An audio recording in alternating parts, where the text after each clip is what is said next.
Hi good evening. आज 10 नवंबर 2024 है।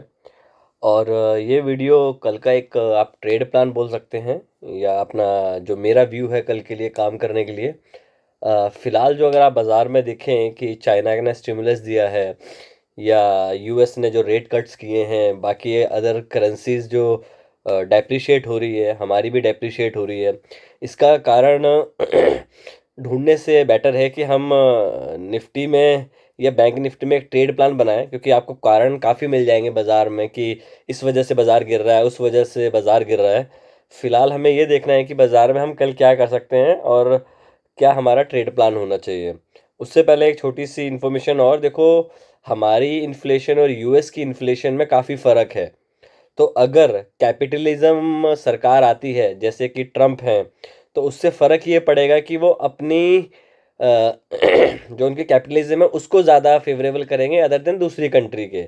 In short बोलने का मतलब ये है कि जो इनफ्लो आएगा वो यूएस में जाएगा, क्योंकि अगर वहाँ पे बॉन्ड रेट्स और आप वहाँ के रेट्स कट हो रहे हैं तो वहाँ पे उनको ज़्यादा फ़ायदा है। आपकी इन्फ्लेशन जो है वो अगर 7% के आसपास है और उनकी इन्फ्लेशन अगर 4% है, तो आप जिस चीज़ को देखिए, अगर वो अपनी इन्फ्लेशन को कम करते हैं तो आपकी करेंसी ऑटोमेटिकली डेप्रिशिएट होती चली जाएगी, जिसका बेनिफिट आपको आईटीज कंपनी में, एफएमसीजी में और फार्मा में देखने को मिलेगा रिसेंट डेज में। अभी हम बात करते हैं हम कल क्या कर सकते हैं।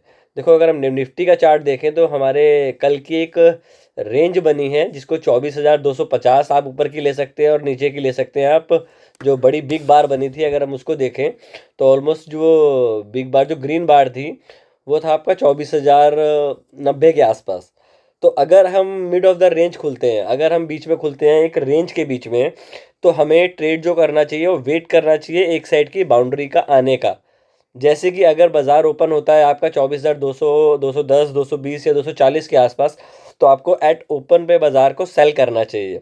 क्यों? क्योंकि आप जब तक लो तक आओगे तो आपको इजीली अच्छे पॉइंट्स मिल जाएंगे।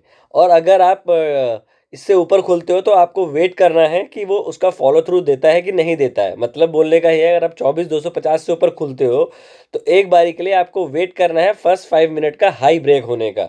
अगर वो इसके नीचे खुलता है 24,230, 240 के आसपास, तो आप 200 मूविंग एवरेज का स्टॉप लॉस लग के वहाँ सेल कर सकते हैं। आपको एक अच्छा डाउन साइड मोमेंटम S1 तक मिल सकता है। और अगर मैं S1 की बात करूं तो ऑलमोस्ट आपका S1 होगा 24,050 के आसपास। 24,050 आपका कल के लिए पिवट्स बने, S1 बनेगा।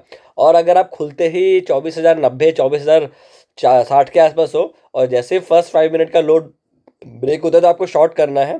और शॉर्ट जो है आपको S2 तक ले जा सकता है आराम से। अगर मैं S2 देखूं बाजार में, तो इस फिलहाल S2 जो बाजार में फिगर है S2 की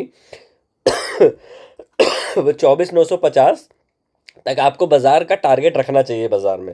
फिलहाल बाइंग अगर आप करते हैं तो क्वांटिटी को हाफ करके करें, बट ट्रेड मिले तो आपको अपॉर्चुनिटी में उसको ग्रैब करना चाहिए, बिकॉज चांसेस ये हो सकते हैं बाजार में अगर मोमेंटम आएगा तो क्विक मोमेंटम आएगा। तो आप अपने प्रॉफिट को अगर पहले से अगर सिस्टम में रखेंगे तो माइट बी पॉसिबल कि वो जल्दी हिट होगा। अदरवाइज होगा क्या कि वो आपके टारगेट के पास जाएगा और आपने नहीं लगाया है तो रिवर्स हो जाता है। जस्ट लाइक जैसे फ्राइडे को हुआ बाजार में, मेरा 245 का टारगेट था, जो मैंने कॉल ली थी वो 240 से ही रिवर्स हो गई। तो वो वापस मुझे ब्रेक इवन या 20-25 10 से 12 पॉइंट के लॉस पे मैंने उससे एग्जिट किया। उसके बाद मैंने कुछ भी नहीं किया पूरा दिन। तो इम्पॉर्टेंट ये है, अगर आप एसबीआई के रिजल्ट की बात करते हो तो ओवरऑल अगर आप रिजल्ट देखो तो ठीक है। छोटे मोटे बाजार में अप एंड डाउन होते हैं, वो कि हर बैंक को देखने को मिल रहा है। अगर इस न्यूज़ पे अगर बैंकिंग में थोड़ा परफॉर्मेंस आती है तो हो सकता है एसबीआई एक आपका अच्छा मोमेंटम ऊपर की साइड पे दे। बट रिजल्ट है तो रिजल्ट पे ये बोलना मुश्किल हो, रिजल्ट आ चुका है तो ये बोलना मुश्किल होता है कि वो अब क्या करेगा, क्योंकि कमेंट्री जो उनके मैनेजमेंट की आई है वो इतनी अच्छी नहीं है। तो लेट्स सी बाजार में क्या होता है। फिलहाल व्यू क्लियर है। अगर आप 24,250 के आसपास खुलते हो, 24,240 के आसपास खुलते हो, तो इनिशियली आपको शॉर्ट ट्राई करना चाहिए। अगर आप इसके ऊपर खुलते हो, कल के हाई के ऊपर खुलते हो, तो आपको थोड़ा सा वेट करना चाहिए। फर्स्ट 5 मिनट कैंडल का हाई ब्रेक होता है, उसके लो के नीचे आप स्टॉप लॉस रखोगे और वहां से आप ट्रेड को आराम से इजीली चेस कर सकते हो। तो जो आपका फर्स्ट टारगेट होगा वो 24,350 तक हो सकता है, इजीली आपको मिल जाए। दोनों साइड खेलने से बेटर है कि आप मीन रिवर्जन खेलें इस बाजार में, क्योंकि हो सकता है ये साल या 2 साल आगने वाले आपको पूरे मीन के ऊपर खेलने पड़े। अगर आपको मीन खेलना है तो आपको पिवट थ्योरी पता होनी चाहिए कि पिवट थ्योरी क्या होती है। तो फिलहाल के लिए इतना ही। आप ट्रेड प्लान उस हिसाब से करें जितना आप डाइजेस्ट कर पाए, और बाजार में आपको मेन रिवर्जन खेलना है इंडाइसिस में, ठीक है। फिलहाल इतना ही। कोई भी ट्रेड लेने से पहले अपने एक बार वित्तीय सलाहकार से ज़रूर परामर्श करें, क्योंकि ये फाइनेंशियल मार्केट है, इसमें अप एंड डाउन हो सकते हैं।